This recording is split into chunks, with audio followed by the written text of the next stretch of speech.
Joe Biden president থাকাকালে 2,10,00,000 অভিবাসী অবৈধভাবে যুক্তরাষ্ট্রে ঢুকেছেন বলে দাবি করেছেন মার্কিন প্রেসিডেন্ট ডোনাল্ড ট্রাম্প। তিনি বলেছেন, তাদের মধ্যে অনেকেই বিপজ্জনক অপরাধী হিসেবে চিহ্নিত করা হয়েছে।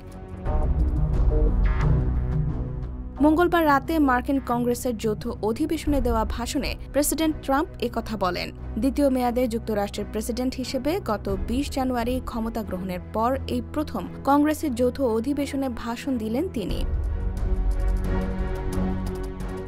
যুক্তরাষ্ট্রের সীমান্ত সুরক্ষার দায়িত্বপ্রাপ্ত বাহিনী ইউএস বর্ডার পেট্রোল এর পরিসংখ্যান অনুযায়ী বাইডেন প্রেসিডেন্ট থাকাকালীন প্রায় 70 লাখ অভিবাসীকে অবৈধভাবে যুক্তরাষ্ট্র মেক্সিকো সীমান্ত অতিক্রম করার সময় গ্রেফতার করেছিল এ বাহিনী। যদিও এ পরিসংখ্যানগুলোতে বারবার সীমান্ত অতিক্রমকারীদেরও অন্তর্ভুক্ত করা হয়েছে।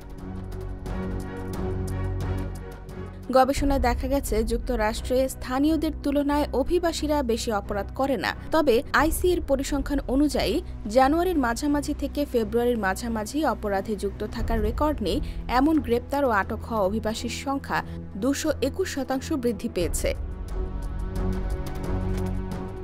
ভাষণে ট্রাম্প প্রতিশ্রুতি দিয়েছেন, তিনি সরকারি সেন্সরশিপের অবসান ঘটাবেন, যুক্তরাষ্ট্রে বাকস্বাধীনতা পুনরুদ্ধার করবেন। এর আগে ট্রাম্প তার প্রথম মেয়াদে 2020 সালের ফেব্রুয়ারিতে সবশেষ কংগ্রেসের যৌথ অধিবেশনে বার্ষিক স্টেট অব দ্য ইউনিয়ন ভাষণ দিয়েছিলেন। এর কয়েক সপ্তাহ পরই কোভিড-19 মহামারী গোটা বিশ্বকে স্থবির করে দিয়েছিল।